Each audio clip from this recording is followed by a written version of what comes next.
ፈርቶ አይደለም። አንድ ሰው ዝም ሲል ነገሮቹን እያስተዋለ ነው።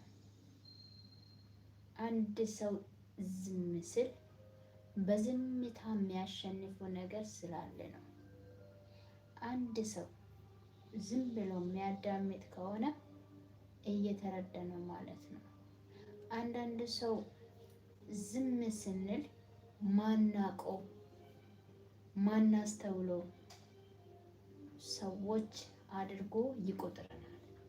ነገር ግን በዝምታ ውስጥ የምናስተውላቸው ነገሮች ስላለ ነው። አንዳንድ ጊዜ ዝምታ መሸነፍ ሳይሆን ማሸነፍ ነው።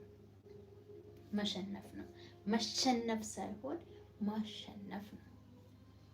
አንዳንድ ጊዜ በዝምታዎች ውስጥ ያለው ነገር ይሆናል አይደለም፣ ግን ለተናገሬ ወይም ለሚናገር ለሚያወራ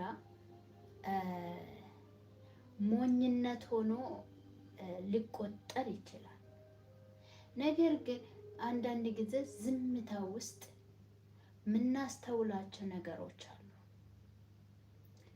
በዝምታዎች ውስጥ ማለት ነው። ስለዚህ እስቲ አንዳንድ ዝም ብለን